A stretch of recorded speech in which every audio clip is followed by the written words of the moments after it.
Hello friends, welcome to the galaxy geometrics. हमने previous lecture में काफ़ी इंपॉर्टेंट टॉपिक कवर किया था।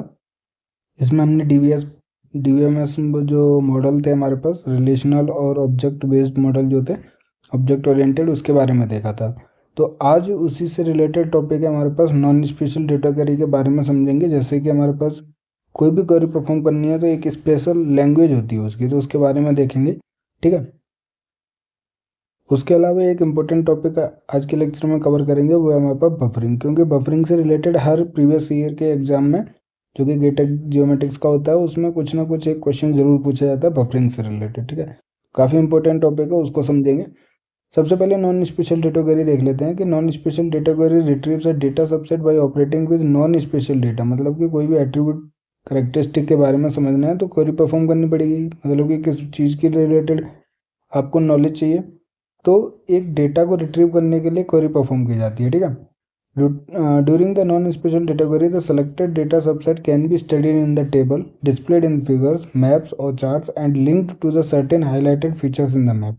अब जैसे कि जीआईएस के अंदर हमारे पास कोई भी एक डेटा अवेलेबल रहेगा, मान लीजिए कोई रिमोट सेंसिंग इमेजेस अवेलेबल है। ठीक है, उसका जो एट्रीब्यूट डेटा रहेगा वो हमारे पास टेबल फॉर्मेट में रहेगा। ठीक है, मान लीजिए कोई मैप के फॉर्मेट में भी डेटा अवेलेबल है, तो जो भी फॉर्मेट रहेगा हमारे पास, चाहे वो फिगर में हो, मैप में हो, हम किसी भी डेटा को, उसके एट्रीब्यूट डेटा को रिट्रीव कर सकते हैं क्वेरी परफॉर्म करने के लिए। ठीक है, non spatial data query perform करेंगे तो हमारे पास हम उस डेटा को फाइंड आउट कर सकते हैं उस डेटा सबसेट से। ठीक है, we can also have the selected data subset in the system for further processing. For non spatial data query we have to make the use of expressions which should be interpretable by a GIS DBMS. तो जो query perform करते हैं, मतलब ऐसी language होनी चाहिए जो GIS या फिर डीबीएमएस उसको इंटरप्रेट कर सके हमारे पास, कि हम कौन से डेटा को रिट्रीव करना चाहते हैं। One of the widely used expressions is structure query language. SQL के बारे में आपने सुना होगा, तो स्ट्रक्चर्ड क्वेरी लैंग्वेज रहती है जो जीआईएस और डीबीएमएस इंटरप्रेट करता है हमारे पास। ठीक है, तो स्ट्रक्चर्ड क्वेरी लैंग्वेज मॉडल क्या है हमारे पास? It is a data query and manipulation language with design for relational databases. SQL was originally developed by IBM in the 1970s and later many commercial DBMS like Microsoft, Oracle, Excel, Informix and other have adopted SQL। तो structure query language हमारे पास काफ़ी important है, क्योंकि ये standard सब language है जहाँ पे हम टेबल से डेटा को रिट्रीव कर सकते हैं, मीन्स क्वेरी कर सकते हैं टेबल्स को, जो कि नॉन स्पेशल डेटा वहाँ पर टेबलर फॉर्म में स्टोर होता है। इसलिए ये जो SQL है काफ़ी इंपॉर्टेंट लैंग्वेज है। It involves the use of tables which should be linked before the query. तो जो भी हमारे पास टेबल है उससे क्वेरी से लिंक होनी चाहिए, उसी के बाद डेटा रिट्रीव किया जा सकता है।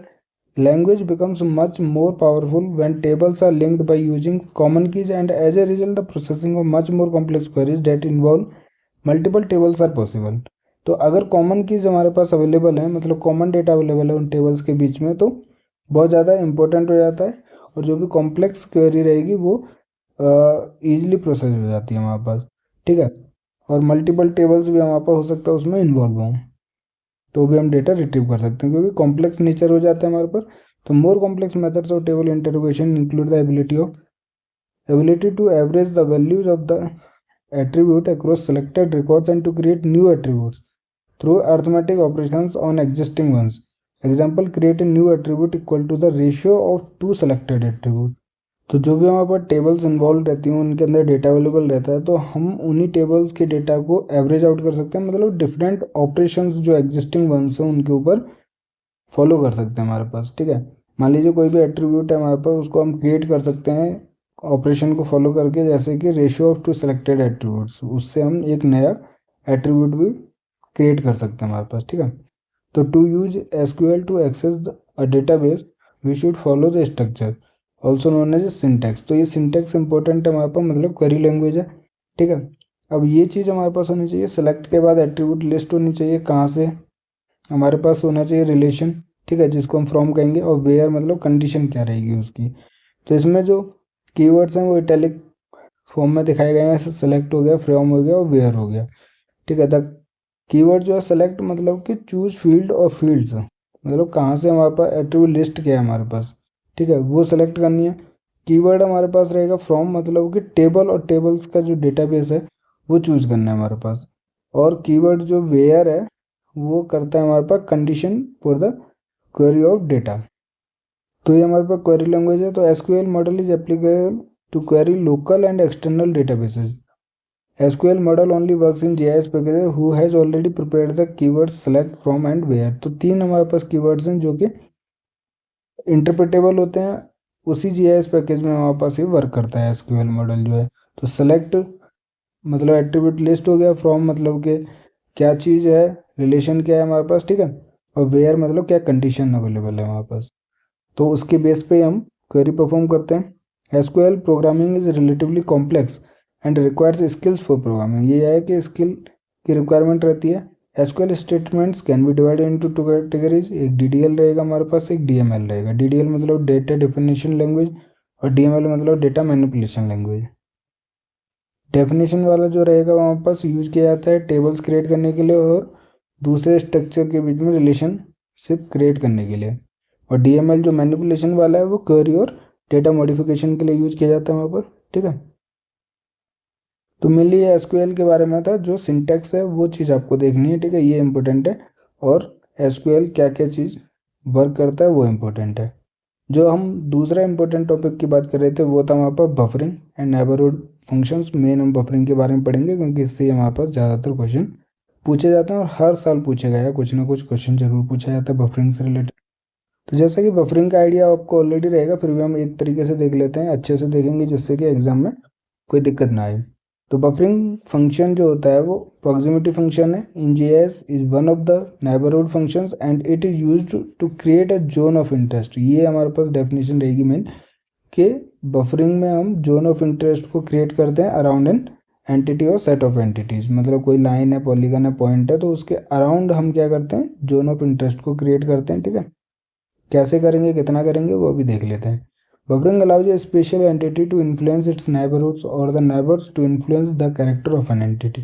तो जो जोन ऑफ इंटरेस्ट क्रिएट होता है उसका मतलब है कि वो उसमें इन्फ्लुएंस करता है। जो अपना नियर बाई नेबर एरिया रहता है उसमें वो इंटरेस्ट रहता है और उसको इन्फ्लुएंस करता है हमारे पास, ठीक है। तो other neighbourhood function that include data filtering हो गया, involves the recalculation of cells in a raster image based on the characteristics of neighbours. If a point is buffered a circular zone is created. और जो सबसे important चीज़ आपको समझने वाली है वो है हमारे पास कि पॉइंट के बीच का जो बफरिंग एरिया रहेगा वो सर्कुलर जोन रहेगा, ठीक है। और बफरिंग लाइंस रहेंगी या एरिया रहेगा वो नए एरिया को शो करेगा। अब इसी की कैलकुलेशन के बेस पर क्वेश्चन पूछा गया था। पहले देखते हैं। देखिए, अगर कोई भी पॉइंट रहेगा हमारे पास तो उसका जो बफरिंग एरिया रहेगा वो सर्कुलर रहेगा और इसका जो रेडियस रहेगा वो बताया जाएगा कि कितने मीटर का, कितना यूनिट का हमारे पास बफरिंग जोन होना चाहिए, ठीक है, उतना रह जाएगा हमारे पास रेडियस। अगर हम लाइन की बात करते हैं तो लाइन के जो एंड में रहते हैं वो 2 पॉइंट्स रहते हैं हमारे पास, ठीक है। तो ये हमारे पास क्या सर्कुलर रहेगा और लाइन का जो है पैरेलल लाइन रहेगा उतने ही मीटर का, जितने यूनिट का हमारे पास बफरिंग जोन चाहिए हमारे पास, ठीक है। इसी के बेस पे क्वेश्चन आया था। तो जब हम इसको मर्ज करेंगे आपको तो ये क्या बनेगा, इस टाइप का स्ट्रक्चर बनेगा। तो ये हमारे पास D1 और D2 दो एरिया के बेस पे हमारे पास बफरिंग जोन क्रिएट हुआ है। लाइन की बात करते हैं तो ये देखिए हमारे पास ये 2 सेमी सर्कल हो जाएगा और ये हमारे पास एक रेक्टेंगल हो जाएगा। इसी के बेस पे क्वेश्चन पूछा गया था। और इसमें ऑलरेडी जैसे मैंने आपको बताया है कि ये जो रेडियस रहेगा हमारे पास वो बफरिंग जोन जितने मीटर का, यूनिट का जो भी रहेगा कितने डिस्टेंस पे चाहिए वो चीज़ उसकी यूनिट रहेगी हमारे पास। उसके बेस पे आप इजीली कैलकुलेट कर सकते हो, ठीक है। अब 2 सेमी सर्कल है मतलब एक सर्कल हो जाएगा और ये हमारे पास लेंथ इंटू विड्थ रेक्टेंगल का एरिया हो जाएगा। तो टोटल बफरिंग एरिया निकल जाएगा आपका, ठीक है। अब प्रीवियस ईयर के जो मेरे सॉल्यूशन वाले क्वेश्चन है, सॉरी वीडियोज हैं, आप उनको देख सकते हो, रियली अवेलेबल है हमारे चैनल, यूट्यूब चैनल पर। 2022 से गेट ज्योमेट्रिक स्टार्ट हुआ है तो 2022 और 23, ठीक है, ये आपको हमारे हार्वी ज्योमेट्रिक्स यूट्यूब चैनल पर मिल जाएंगे। और 2024 वाला जो गेट ज्योमेट्रिक्स का प्रीवियस ईयर का सॉल्यूशन है वो आपको इसी ज्योमेट्रिक्स गैलेक्सी के यूट्यूब चैनल पर फ्रीली अवेलेबल है हमारे पास, ठीक है। तो उसमें जो भी क्वेश्चन पूछे गए उससे रिलेटेड एक्सप्लेनेशन है और जो भी इम्पोर्टेंट इन्फॉर्मेशन है वो रिप्रेजेंट की गई है।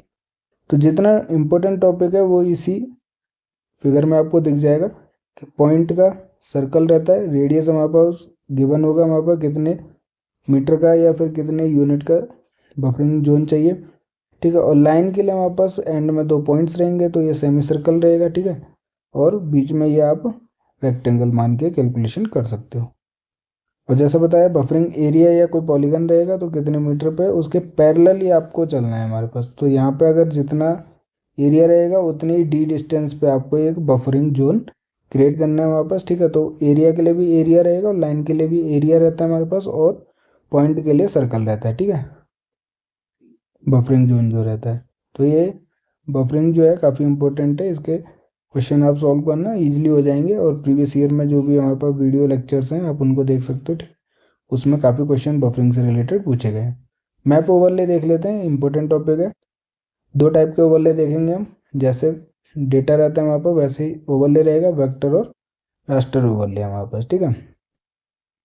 ओवरले का मतलब है एक के ऊपर एक और दूसरी चीज़ हम उसको रिप्रेजेंट कर सकते हैं। काफ़ी इम्पोर्टेंट, हम इससे ऑपरेशन और जो भी आउटपुट होता है उसको हम कैलकुलेट कर सकते हैं। तो मैप ओवरले क्या है हमारे पास, integrating 2 or more different thematic map layers of the same geographic area is a common operation in GIS analysis। तो मैप ओवरले काफ़ी यूजफुल है हमारे पास।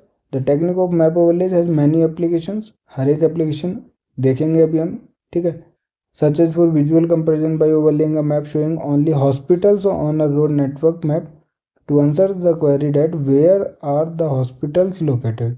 तो उनकी लोकेशन अगर हम देखें, यहाँ पे हमारे पास क्या है, क्वेरी परफॉर्म की गई है जैसे अभी हमने देखा था। तो ये एक स्ट्रक्चर है हमारे पास, एसक्यूएल है, स्ट्रक्चर्ड क्वेरी लैंग्वेज है, जो पूछा जा रहा है कि हमारे पास कौन से हॉस्पिटल्स कहाँ पर लोकेटेड हैं, ठीक है। जब हम ओवरले करेंगे, मान लीजिए 2 लेयर्स हैं हमारे पास, एक तो हमारे पास रोड्स को रिप्रेजेंट कर रही है और दूसरा जो है हमारे पास वो हॉस्पिटल्स को रिप्रेजेंट कर रही है। तो जब हम इन दोनों को ओवरले कर देंगे, ठीक है, एक के ऊपर एक, तो हमें पता चल जाएगा कि ये वाला हॉस्पिटल जो है इस रोड के ऊपर है या नहीं, या उसके नियर बाई है या नहीं, ठीक है, कितने डिस्टेंस पर है। तो ये दोनों एक दूसरे से ओवरले होने के बाद फाइंड आउट किया जा सकता है, ठीक है। तो in this case no new data are produce, इसके अंदर हमारे को कोई नया डेटा प्रोड्यूस नहीं हो रहा है। This technique also use for the overlay of vector data on A raster background image which is a scan topographic map. तो मतलब कि जो भी डेटा रहेगा, जैसे स्कैन टोपोग्राफिक मैप है, उसके हिसाब से हम उसको बैकग्राउंड इमेज का यूज़ करके एक दूसरे के ऊपर ओवरले करके हम फाइंड आउट कर सकते हैं। तो उसी को अच्छे से समझ लेते हैं। सबसे पहले वहाँ पर वेक्टर ओवरले। तो in a vector based system the analysis based on a polygon intersection algorithm in which new polygons are created as needed and redundant boundaries are eliminated. तो वेक्टर डेटा के अंदर हमारे पास पॉइंट से represent होगा, line से represent होगा, polygon से रिप्रेजेंट होगा। इसमें हमारे पास क्या ग्रिड ऑफ सेल्स नहीं रहती। तो पॉलीगन की बेसिस पे हमारे पास और जो भी रिडंडेंट बाउंड्रीज रहेंगी जिनकी हमें रिक्वायरमेंट नहीं रहेगी उनको हम एलिमिनेट करते हैं वेक्टर ओवरले के अंदर। तो vector map overlay relies heavily on the 2 associated disciplines of the geometry and topology. The data layers being overlaid need to be topologically correct boundaries so that the lines meet at nodes and polygon boundaries are closed। तो vector data का जो overlay करते हैं हम, वो topologically correct होना चाहिए, मतलब कि लाइन का जो है वो हमारे पास दोनों नोड्स पर मीट होना चाहिए, कोई ब्रेकअप नहीं होना चाहिए, ब्रेक नहीं होना चाहिए, ठीक है। और पॉलीगन्स की जो बाउंड्रीज हैं वो ऑलरेडी जैसे क्लोज होती हैं वैसे ही क्लोज होनी चाहिए। To create topology for a new data layer produced as a result of overlay process, the intersection of lines and polygons from the input layers need to be calculated using geometry। तो वहाँ पर topology को create करने के लिए, एक नए data layer को प्रोड्यूस करने के लिए वहाँ पर ओवरले प्रोसेस इंपॉर्टेंट है। वहाँ पर इसके अंदर क्या है कि 2 डेटा अवेलेबल हैं। मान लीजिए आप ओवरले कर रहे हो लाइन वाले डेटा को पॉलीगन डेटा के ऊपर, ठीक है। तो intersection of lines and polygons from the input layer, जो इनपुट लेयर्स मतलब 2 इमेजेस रहेंगे हमारे पास, need to be calculated using geometry. जैसे इस फिगर में आप देख सकते हो कि क्लास ए रेजिडेंशियल है, क्लास बी रेजिडेंशियल है और बिजनेस सेंटर है हमारे पास। तो इसमें ये हम देख सकते हैं कि ये वाला एरिया क्या है हमारे पास, रेजिडेंशियल एरिया, ये रेजिडेंशियल एरिया है, ये कमर्शियल एरिया है। तो ओवरऑल हमारे पास क्या हो गया, इतना हमारे पास रेजिडेंशियल एरिया हो गया और ये हमारे पास कमर्शियल एरिया हो गया, ठीक है। अब ओवरले से समझें कि इसका एप्लीकेशन क्या है। ये जो हमने एरिया को डिस्ट्रीब्यूट किया रेजिडेंशियल और कमर्शियल एरिया, अगर मान लीजिए इसी के ऊपर अगर हम कोई भी शॉप का जो पॉइंट डेटा रहेगा उसको ओवरले करना चाह रहे हैं, तो इसमें पता चल जाएगा कितनी शॉप्स हमारे पास रेजिडेंशियल एरिया में है। अगर इसके ऊपर देखा जाए तो ये सारी की सारी शॉप इसके ऊपर रिप्रेजेंट की जा सकती हैं ओवरले करने के बाद। तो जितनी यहाँ पर हमारे पास रहेंगी वो रेजिडेंशियल में रहेंगी, और जो नीचे वाले शॉप्स रहेंगी वो कमर्शियल एरिया में इजीली फाइंड आउट कर सकते हैं हमारे पास, ठीक है। तो वेक्टर ओवरले देख लेते हैं, 3 तरीके का रहेगा, point in polygon, line in polygon and polygon on polygon. तो पॉलीगन डेटा के ऊपर ही हमारे पास वेक्टर डेटा या वेक्टर ओवरले के अंदर ओवरले किया जाता है। जैसे हमने यहाँ पे ये पॉइंट देखा था कि जो वेक्टर ओवरले होता है वो एनालिसिस होता है based on the polygon intersection algorithm, मतलब कि पॉइंट इन पॉलीगन रहेगा, लाइन इन पॉलीगन रहेगा और पॉलीगन ऑन पॉलीगन रहेगा। सबसे पहले हमारे पास है पॉइंट इन पॉलीगन, वो देख लेते। तो जैसे मैं बार बार एग्जांपल ले रहा था वही चीज़ हम इसमें समझने वाले हैं कि when it is desire to locate a point with respect to a polygon in that is in which polygon a point lies, point in polygon overlay is used. मतलब कि पॉलीगन के अंदर कोई भी पॉइंट लाई करता है तो पॉइंट इन पॉलीगन ओवरले कहलाता है। फिगर में हम देखेंगे कि 2 डेटा लेयर्स हैं containing wells as points and soil types as polygon. तो कौन से सॉइल टाइप है पॉलीगन से रिप्रेजेंट की जाएगी, और वेल्स जो है हमारे पास वो पॉइंट से रिप्रेजेंट कर रहे हैं, हमारे पास वो पॉइंट डेटा अवेलेबल है, ठीक है।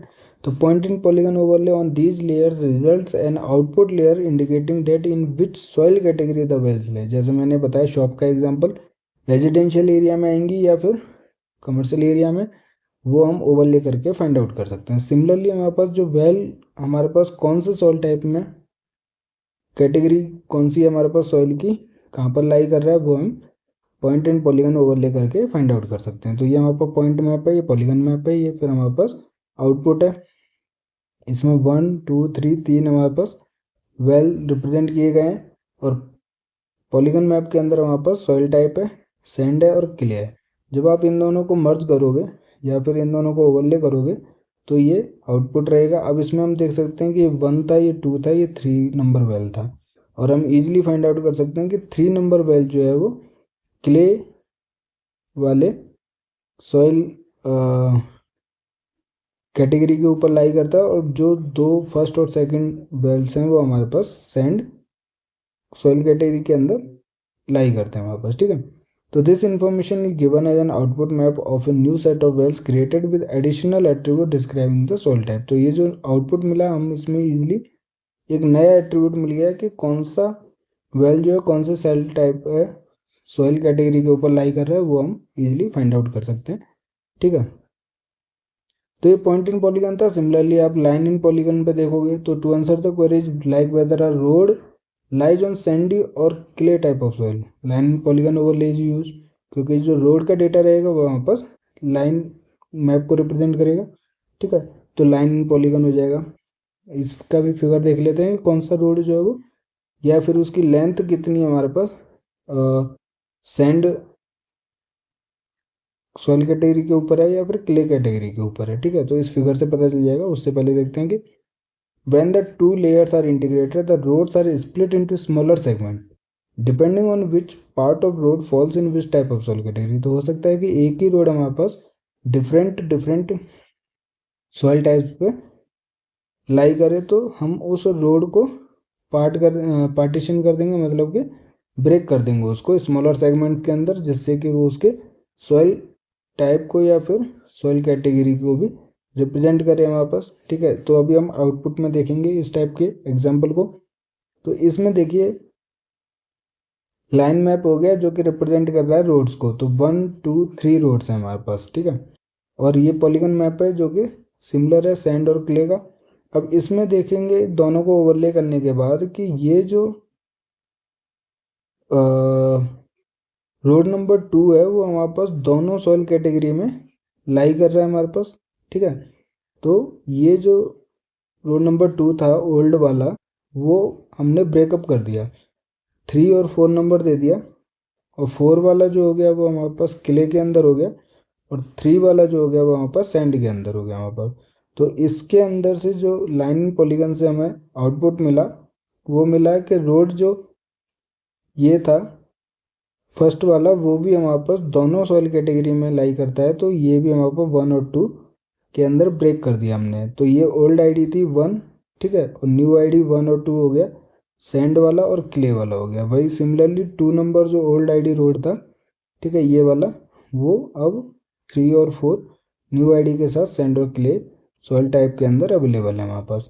लेकिन जो थर्ड वाला रोड था ओल्ड वाला, वो एक ही क्ले सॉइल टाइप के अंदर था, इसलिए उसको ब्रेक नहीं किया, तो वो ओल्ड आईडी 3 थी, न्यू आईडी 5 हो गई, और जो सॉइल टाइप है वो क्ले हो गई हमारे पास, ठीक है। तो ये ओवरले से हम फाइंड आउट कर सकते हैं कि कौन सा रोड जो है वो कौन सी टाइप ऑफ सॉइल कैटेगरी के अंदर अवेलेबल है या फिर किसके ऊपर फॉल करता है हमारे पास, ठीक है। अगर दोनों या फिर जितनी भी कैटेगरीज हैं सॉइल टाइप की उसके ऊपर एक ही रोड फॉल करता है तो हम उसको स्प्लिट कर देते हैं स्मॉलर सेगमेंट्स के अंदर, ठीक है। न्यू आउटपुट या फिर न्यू आईडी के साथ उसको आउटपुट इमेज में रिप्रेजेंट करते हैं।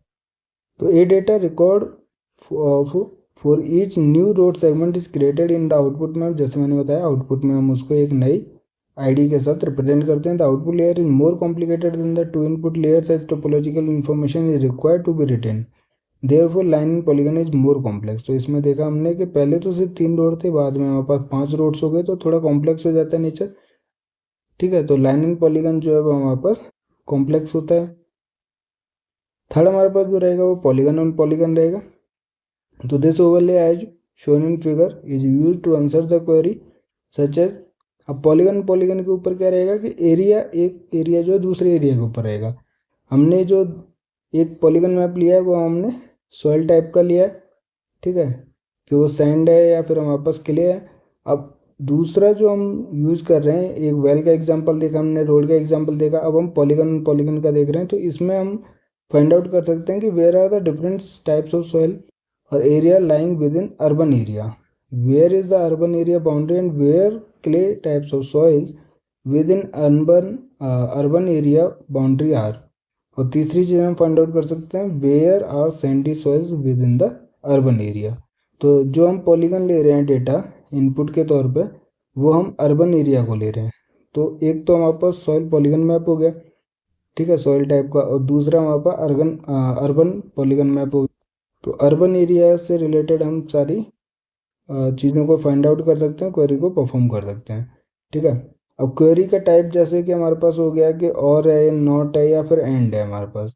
तो नॉट का मतलब है हम उसको कट कर देंगे, एंड का मतलब दोनों में से कोई है, और का मतलब ऐड हो जाएगा। तो इन तीनों को देख लेते हैं हमारे पास। एक रहेगा हमारे पास यूनियन, आइडेंटिटी और इंटरसेक्ट रहेगा हमारे पास। तो ये जो सॉइल पॉलीगन मैप था, ये अर्बन का पॉलीगन मैप है, दोनों को ओवरले किया हमने, ये आउटपुट निकला। तो ये हमारे पास क्या यूनियन हो गया कि इतना एरिया जो है वो हमारे पास अर्बन का सैंड के ऊपर है और इतना हमारे पास क्ले के ऊपर है। सिमिलरली अगर हम इरेज करना चाहते हैं तो सिर्फ अर्बन एरिया को हमने इरेज कर दिया, मतलब कि जो बाहर का एक्स्ट्रा पार्ट था वो हमने इरेज कर दिया, और सिर्फ अर्बन एरिया के बारे में हमने इन्फॉर्मेशन निकाली कि कितना अर्बन एरिया जो है वो सैंड के ऊपर है और कितना हमारे पास अर्बन एरिया क्ले के ऊपर है। थर्ड जो रहेगा वो इंटरसेक्ट एंड रहेगा कि वो अर्बन एरिया हमने ढूंढा है जो कि सिर्फ सैंडी सॉइल के ऊपर लाई करता है, तो वो एंड ऑपरेशन को परफॉर्म करना होता है। तो पॉलीगन ऑन पॉलीगन के ऊपर हम कई सारी चीज़ें क्वेरी परफॉर्म कर सकते हैं, जैसे कि where are the different types of soil और area lying within urban area. Within urban area के अंदर हम फाइंड आउट कर सकते हैं where is the urban area boundary and where clay type of soil within urban area boundary are. तो sandy कितना है, clay कितना है, अर्बन एरिया का पार्ट, वो भी हम फाइंड आउट कर सकते हैं। Where are the sandy soils within urban area, okay, only sandy part को जो कि अर्बन एरिया के ऊपर लाई करता है उतना हम फाइंड आउट कर सकते हैं एंड ऑपरेशन से। वही अगर हम मान लीजिए अर्बन एरिया को फाइंड आउट करना चाहते हैं ऑन द क्ले सॉइल, तो ये बन जाता है हमारे पास, सिर्फ इतना एरिया फाइंड आउट होता है हमारे पास, ठीक है। तो पॉलीगन पॉलीगन मतलब कि हम ओवरले करके काफ़ी सारी एप्लीकेशंस को परफॉर्म कर सकते हैं, यूज़ कर सकते हैं हमारे पास जीआईएस ऑपरेशन को। काफ़ी इंपॉर्टेंट ऑपरेशन है हमारे पास, ठीक है। मैप ओवरले डिजास्टर मैनेजमेंट में या फिर काफ़ी इम्पोर्टेंट जो एप्लीकेशंस हैं, मैप ओवरले बहुत जगह यूज होता है हमारे पास, ठीक है।